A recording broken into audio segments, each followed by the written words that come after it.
Bienvenidos y bienvenidas habitantes de la Pacha Grande. Bolivia no será la misma después del golpe de Estado del año pasado. Hay más de 30 muertos, centenas de detenidos y heridos, pero sobre todo una persecución implacable que ni siquiera en los tiempos de la dictadura se vio en ese país andino.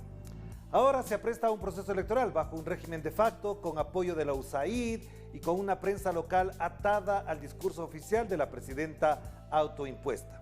Por supuesto, sin Evo Morales, la derecha se considera ya la ganadora y propone el destierro y la aniquilación política del líder del movimiento al socialismo. Bajo este panorama, ¿qué se espera para este año en Bolivia? ¿Será factible un proceso de pacificación y reconciliación, como acostumbran a decir algunos analistas liberales? Para hablar de esto, queremos conversar en esta ocasión con el abogado, experto en Derecho Internacional y especializado en geopolítica, Gabriel Villalba, quien se encuentra en La Paz. ¿Qué tal, Gabriel? Qué gusto tenerte por acá. Hola Orlando, un placer estar en el programa y pues para compartir y analizar todo lo que está pasando en el Estado Plurinacional de Bolivia. De entrada te diría, Gabriel, ¿cómo se puede diagnosticar la situación actual? ¿Cuáles son los factores, los índices que expliquen la situación actual de Bolivia, tomando en cuenta que hay un gobierno de facto, como se señala vulgarmente ahora, y también mucha gente del movimiento al socialismo fuera de Bolivia? Sí, es álgida la situación política que estamos viviendo en Bolivia en virtud de que se ha instaurado un gobierno de facto que se hace llamar gobierno constitucional. Se hace llamar presidenta constitucional, la senadora Yanine Áñez, que como dato curioso, el 2015 dijo en la Asamblea Legislativa Plurinacional, cuando ella era senadora aún, todo lo que sube baja, como dijo Einstein, frase que le atribuyó a Einstein en lugar de Newton, ¿no? Una ley de las elementales de Newton, como hecho gracioso, digamos. Pero lo que no es gracioso es el hecho de que se ha instaurado este gobierno en contravención al artículo 161, 169 de nuestra Constitución Política del Estado, en contravención a esos dos artículos que establecen la prelación presidencial. Y la prelación presidencial se establece tras la renuncia del presidente, del vicepresidente, asumirían presidente o presidenta del Senado y posteriormente presidenta o presidente de diputados. Hasta ahí termina la prelación, la prelación presidencial en nuestra normativa constitucional. Pero han hecho caso omiso a esto, el gobierno de facto, con una asamblea legislativa sin el quórum reglamentario correspondiente, han instaurado predios de las embajadas y de la embajada mexicana y, por ejemplo, del consulado español, teniendo en cuenta también que según el derecho internacional público y las convenciones internacionales, los vehículos oficiales son inviolables. Estos vehículos se han requisado por grupos paramilitares afines al gobierno de facto, lo cual es una violación flagrante del derecho internacional público. Estamos viviendo una satanización de todo el pensamiento crítico acá en Bolivia. Todo aquel que discrepe con el gobierno o simplemente lo critique es llamado de terrorista, sedicioso, incitación a la violencia. Un columnista, no columnista, perdón, un caricaturista muy famoso, Alejandro Salazar, del periódico La Razón, uno de los periódicos más, se podría decir, ecuánimes de acá, del país, ha sido silenciado. Silenciado porque él denunció la persecución política, él denunció que está siendo amenazado por personeros del gobierno de facto y ha dejado su columna, perdón, su columna de caricaturas, ¿no? En este diario La Razón, Alejandro Salazar, más conocido como Al-Azhar. Vivimos pues un terrorismo de Estado acá en Bolivia, ya que se tienen todas las instituciones del órgano legislativo, judicial, electoral, Ministerio Público, inteligencia de la policía y los militares trabajando de forma conjunta para, como lo indicó el ministro de Gobierno, Arturo Murillo, cazar a los sediciosos, cazar a los terroristas, entre comillas, sediciosos y terroristas, ¿no?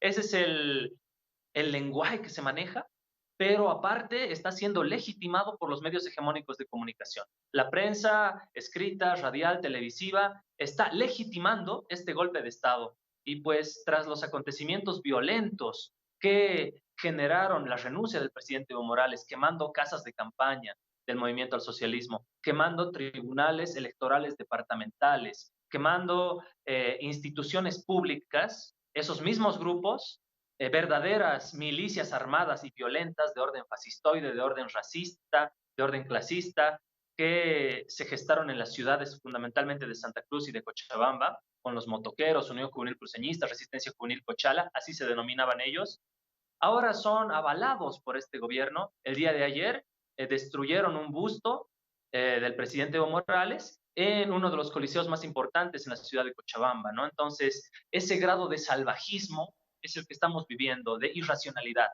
en Bolivia.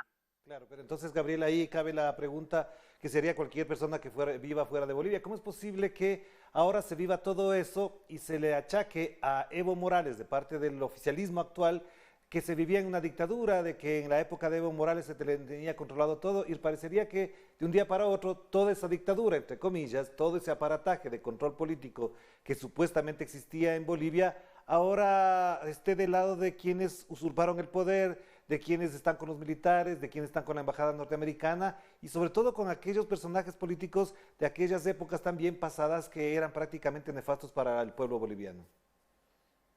Sí, hay que entender muy bien la construcción del sentido común y la construcción de este nuevo sentido común de orden fascista, la legitimación del fascismo, se ha construido desde el 2016. Si nosotros hacemos un breve repaso histórico a lo que aconteció en Bolivia, el referéndum del 2016, del 21 de febrero, a partir de ese momento, que también fue un error del movimiento al socialismo, habiendo ganado las elecciones del 2014, haber preguntado nuevamente al pueblo para una futura repostulación, cuando todavía le faltaban 3 años de mandato, ese fue un error político del movimiento al socialismo. A partir de ese momento se gestaron protestas de orden clasista y hay que saber leer que estas protestas no son pues,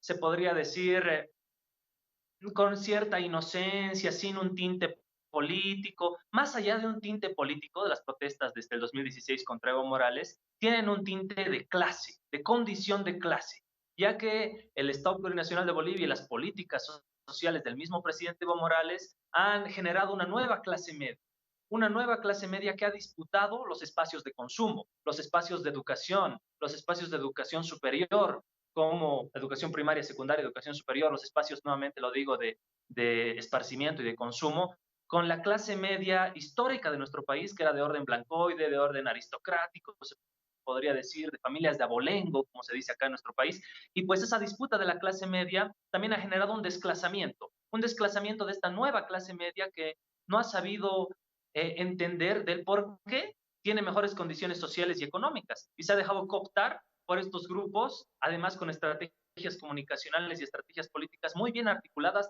tú muy bien lo has dicho, desde Estados Unidos, desde la Embajada Gringa, desde diferentes espacios, de, por ejemplo, USAID, la NET y redes y ONGs que se dedican exclusivamente a esto, ¿no? La misma OEA es una institución evidentemente clara de esta geopolítica de dominación imperial hacia nuestros pueblos. Entonces, entendemos esto a partir de un desplazamiento de este 40% de jóvenes. Mira, en nuestro padrón electoral, el 40% de votantes son jóvenes. Estos jóvenes no han vivido el 2000, por ejemplo, o sea, no han vivido las luchas sociales pasadas, no han vivido la guerra del agua, la guerra del gas, no han vivido vagamente, recuerdan el golpe cívico prefectural en Santa Cruz, no han vivido la marcha por la vida de los 90, las luchas de los 2000. Entonces, estas generaciones no conocen, no pueden comparar un antes y un después de Evo Morales. Ellos han vivido desde primero básico hasta la promoción, 12 años de un solo presidente, 12 años de conocer solamente a Evo Morales. Entonces se ha instaurado la falsa idea de el dictador, el que está mucho tiempo en el poder, como si eso fuera sinónimo de cierta negatividad política y negatividad en la Pero ya que lo sociedad, ¿no? mencionas, Gabriel, una Entonces, cosita muy puntual ahí, leía un artículo de Álvaro García Linera que hacía el análisis de la situación económica de Bolivia y quienes se beneficiaron con el gobierno plurinacional de Evo Morales. Y ahí efectivamente hay una superación de la pobreza hacia la clase media muy importante, un grueso de la población que se incorpora a la clase media, pero también es cierto, y él dice ahí que los que más se beneficiaron fueron las clases altas de Bolivia. Entonces, esa paradoja también no de alguna manera explica que se empoderaron, que tienen poder económico y que de alguna manera, en su relación clasista, para decirlo de esa manera, ellos han logrado colocar su sentido común en la sociedad y en esas clases medias que ascendieron y que de alguna manera quisieran ser tan ricas como los otros. claro, es eso, ¿no? Ese desplazamiento. reflejo de esa clase media, nueva clase media generada, que intenta ser como la clase media tradicional, que históricamente los han despreciado, que históricamente los han relegado, que no tenían pisada en las instituciones públicas. Entonces, acá en Bolivia vivíamos una especie de pigmentocracia, ¿no? El color de piel detentaba el poder económico y político que podía tener un boliviano. Y estas clases medias altas tradicionales que han generado el golpe de Estado contra el presidente Evo Morales, pues precisamente si bien se han beneficiado de forma el empresariado privado, los banqueros, por ejemplo, en este gobierno con las políticas económicas, durante el gobierno de Evo Morales, perdón, mmm, seguían con el resentimiento de clase de detentar también el poder político, ¿no? Que se les había coartado.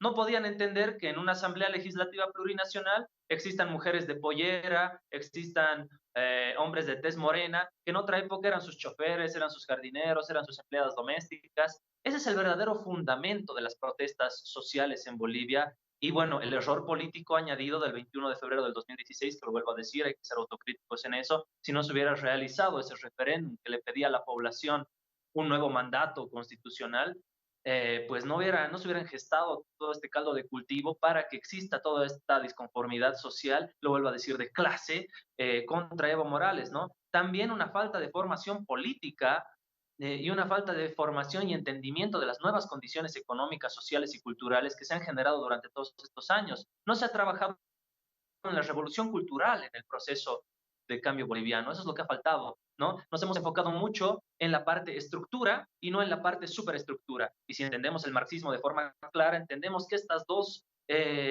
formas de una sociedad y de un Estado tienen que ir de la mano. La estructura con la superestructura. Nosotros nos hemos enfocado en todo lo que es estructural, toda la economía, brindar condiciones económicas vastas a la población y demás, pero no en lo superestructural, que es la cultura, educación, descolonización, que es cambio de la mentalidad, ¿no? Cambio, quitarse ese chip colonial. Eso no hemos trabajado y hay que ser también críticos, ¿no? Vamos a hacer la Los primera 14 pausa años no se entonces, hizo. Gabriel, para volver a seguir conversando sobre las perspectivas políticas para el año 2020, que ya empezó, por supuesto, y con dificultades en Bolivia. Vamos a la primera pausa y enseguida volvemos aquí con Enclave Política directamente desde La Paz para analizar lo que pasa en ese hermano país de Bolivia. Vamos a la pausa.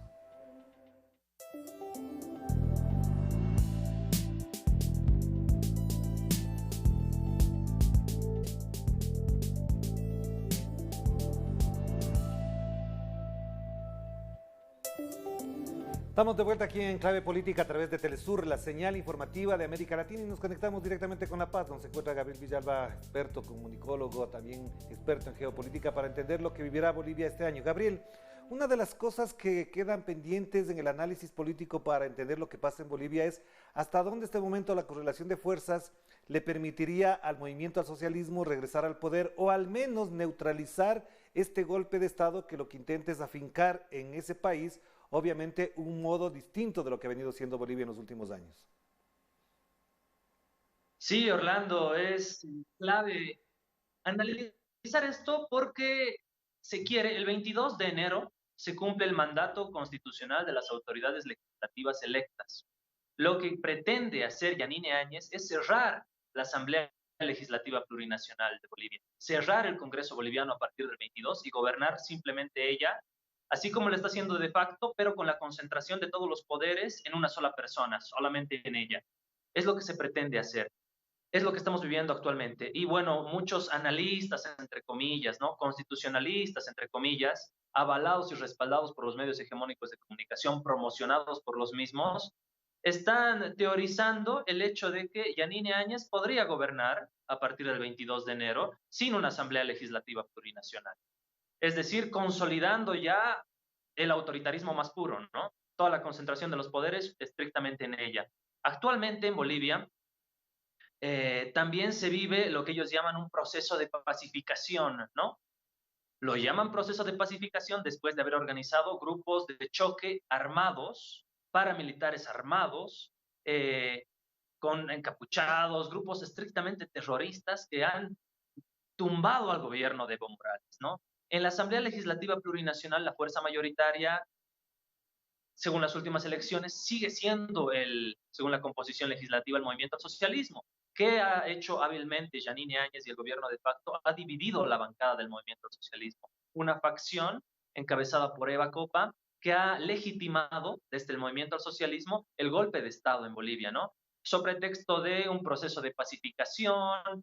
Bueno, yo quiero creer que esta señora senadora del movimiento al socialismo ha pecado de inocente y no quiero creer que se ha vendido a los intereses del gobierno de facto, obviamente respaldados por USAID y Estados Unidos, todo el Departamento de Estado de Estados Unidos. A propósito, Estados Unidos, a través de su Comisión de Política Internacional, de su Congreso, encabezado por el senador Rubio, ha expresado su total respaldo al proceso electoral boliviano y es más, ha mandado una comisión electoral para que pueda ser vedora del nuevo proceso electoral boliviano del 2020. Entonces ahí te das cuenta y vas articulando los intereses a los cuales responde este actual gobierno, ¿no?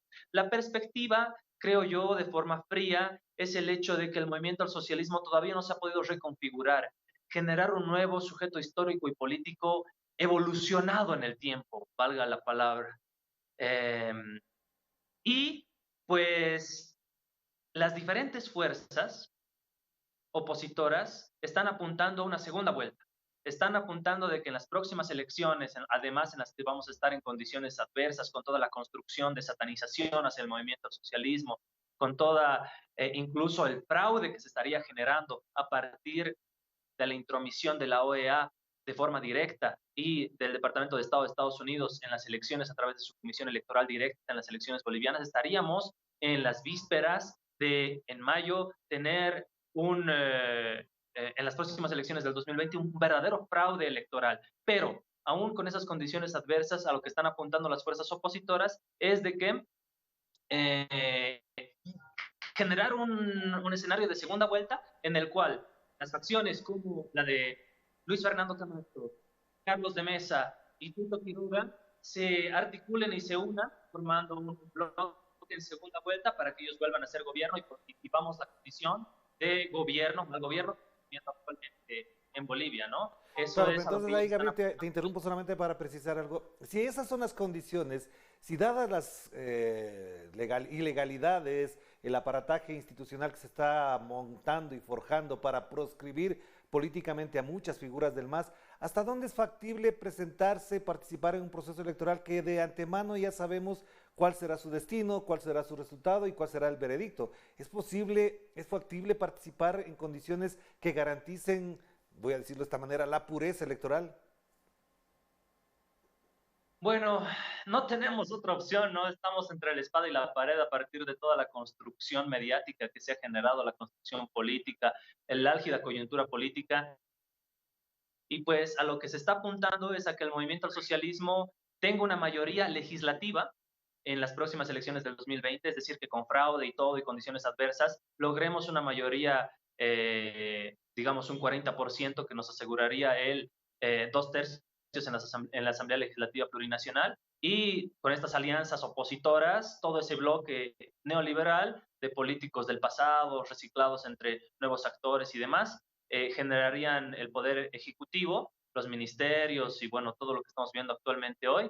Y pues tendría el movimiento al socialismo esos 5 años siendo opositor en la Asamblea Legislativa Plurinacional para reconfigurar un nuevo movimiento al socialismo con una perspectiva ya opositora en esos 5 años, pero pensando ya en el próximo gobierno que sí o sí tendría que volver el movimiento al socialismo y lo haría porque la población, esa población joven que nosotros hemos visto, que no ha conocido las crisis del neoliberalismo, esa población joven que no ha conocido las crisis económicas, que no ha conocido lo que son las privatizaciones y las capitalizaciones, pues en esos 5 años de gobierno de este bloque opositor que se consolidaría, conocería realmente en carne propia lo que es el neoliberalismo, ¿no? Y ese mismo pueblo joven sería el que nuevamente, pues, generaría que el movimiento al socialismo vuelva en las próximas elecciones. Bueno, esa es mi lectura. Creo que un tanto catastrófica me dirían algunos analistas del Ahí te plantearía una pregunta entonces, socialismo. Lo Gabriel, estoy viendo así. una cosa muy puntual. ¿Cuál es el estado de ánimo de la gente? ¿Cómo viven los bolivianos, los paceños, los cochabambeños, los santacruceños? ¿Cómo están viviendo esta tensión política que aparentemente se ve en los medios, que aparentemente digo, porque no estamos allá, obviamente, pero que además en la prensa se nota que parecería que Evo Morales, del movimiento socialismo, ya es una cosa del pasado y en el presente lo que toca es vivir nomás. Sí, sí, sí, sí. Ese es el sentido común que han construido en el eje troncal, las ciudades de La Paz, los paseños, los cochabambinos, los cruceños, allá en Cochabamba, Santa Cruz, pues lo viven de una forma que han podido naturalizar esta satanización que se le ha hecho al movimiento al socialismo. Recientemente, los dos temas álgidos en la política nacional, acá en Bolivia, son el hecho este que te comentaba de que el 22 de enero se cerraría el Congreso, se cerraría la Asamblea Legislativa Plurinacional y gobernaría con la concentración de todos los poderes Yanine Áñez. Para ellos dicen, está bien, y era hora que se vayan los masistas, porque los masistas tienen mayoría legislativa, así que ya se tienen que ir, ¿no? Pero no hacen el análisis de que se estaría concentrando todos los poderes en solamente Yanine Áñez. Y otro punto álgido son las declaraciones del presidente Evo Morales respecto a esto que se ha satanizado también milicias armadas, ¿no? Dicen, los masistas quieren violentar nuevamente Bolivia, quieren convulsionar el país, quieren generar nuevamente escenarios de violencia y de caos, pero no hablan de las masacres que el gobierno de facto de Yanine Áñez ha generado, la masacre de Secata, la masacre de Sacaba, la masacre de Montero. No ven una perspectiva histórica del por qué también esos mismos grupos armados denominados motoqueros acá en Bolivia eh, patrullaban con sus motos y armas blancas y bazucas artesanales. Esas son las verdaderas milicias armadas, pues, que han generado un estado de zozobra, de caos, ¿no? Entonces, creo que no se está analizando eso a profundidad por ese cerco mediático y ese cerco también que ha existido y que sigue existiendo y que está siendo legitimado por el gobierno de facto. Mira, cuando asumió la presidenta Yanine Áñez, su ministra de Comunicación, Roxana Lizárraga, que además meses antes de asumir como ministra de Comunicación estaba coordinando políticamente y tiene fotos públicas con Sánchez Berzaín, del gobierno de Gonzalo Sánchez de Lozada, de las masacres de la guerra de Gaza ya, estaba coordinando desde Estados Unidos, fue a la Casa Grande del Pueblo a ver las instalaciones donde dormía Evo Morales y dijo, mira, Evo Morales duerme acá en una cama muy cómoda, muy confortable, todo un piso, cuando eran condiciones austeras y la gente está viviendo una especie de idiotización que deviene de los políticos, estos del gobierno de facto, pero fundamentalmente de los medios de comunicación. Eso es clave también decirlo, ¿no? Entonces estamos viendo un proceso de idiotización de esta clase media emergente, que ya la hemos analizado, esta clase media, por supuesto, conservadora, y bueno, todos los círculos que ven como si fuera un querubín esta situación de pacificación, ¿no? Sin Bueno, una entonces lectura ahí te política preguntaría cabal. una cosa más, Gabriel, para abundar en este tema. Si ese es el proceso de idiotización, de enajenación, de desinformación, de proscripción política que se vive en Bolivia, ¿hasta dónde la capacidad que tenía el movimiento social boliviano, las organizaciones indígenas, las organizaciones obreras, la COP, por ejemplo, pueden colocarse por delante en esta lucha para garantizar los derechos, garantizar el bienestar y al menos, yo diría, en términos absolutamente sensatos, al menos que se respete la Constitución boliviana? Sí, mira, lo comparo con lo que acontecía en el primer mandato de Evo Morales. En el primer mandato de Evo Morales, el embajador norteamericano acá en Bolivia decía, no voten por ese talibán andino. Y existía una sensación social como la sensación que estamos teniendo actualmente en el eje troncal, en La Paz, Cochabamba y Santa Cruz. Y existía también un voto oculto. Yo creo que estamos apuntando a eso. Un malestar de gente que no vive el día a día político.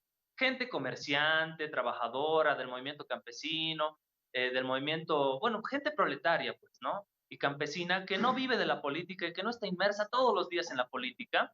Esa misma gente está viendo en su diario vivir, en su diario transitar, todo lo que está generando este nuevo gobierno de facto.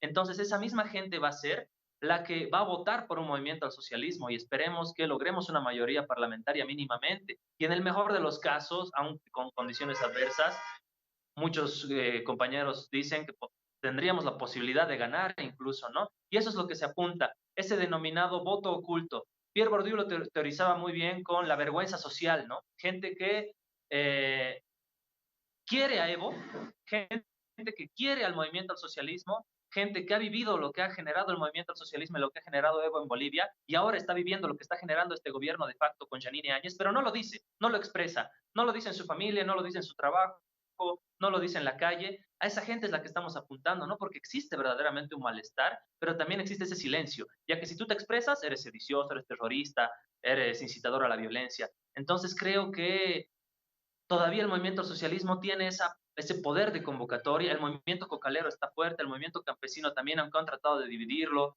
no es como la CONAIE allá en Ecuador y demás, pero bueno, es otro tema que ya lo estaremos analizando en lo posterior, pero se tiene que reconfigurar el movimiento, tiene que leer los tiempos actuales, pero no dejarse llevar por el socialismo, digamos, laxo, ¿no? Tiene que haber una reconfiguración también del sujeto histórico y político a partir de las bases ideológicas primarias que generó el movimiento al socialismo, cuando, por ejemplo, no tenía los ministerios, no tenía a los viceministros, a los ministros, no tenía una mayoría parlamentaria. Creo que esa tiene que ser la apuesta del movimiento al socialismo, ¿no? Una nueva reconfiguración del instrumento político para la soberanía de los pueblos, y pues a eso se está apuntando. Tenemos muy poco tiempo, pero hay que lograrlo. Muchísimas gracias, Gabriel. Muy importante lo que acabas de mencionar. Un abrazo a la distancia y pues en próximas ocasiones podremos invitarte para seguir conversando sobre esta situación. Gracias a ti, Orlando. Un saludo a toda la patria grande y allá a Ecuador. Quito, que tuve 2015, un lugar increíble. Muy amable. Un abrazo a la distancia y suerte también por todo lo que toca vivir para el pueblo boliviano y en particular, como decía Gabriel, a quienes tienen un pensamiento crítico, al menos a quienes piensan lo que está pasando en Bolivia, porque ahora pensar, como en las épocas de las dictaduras de los años 70, parecería que sea un delito. Obviamente, el poder instaurado, el poder de facto instaurado en Bolivia no permitirá, es la intención al menos, que se recupere el movimiento al socialismo, que se recupere el poder y por supuesto con ello se recuperen las condiciones y las garantías para un desarrollo y bienestar en ese país andino. Nos despedimos. Que la pasen bien. Chao, chao.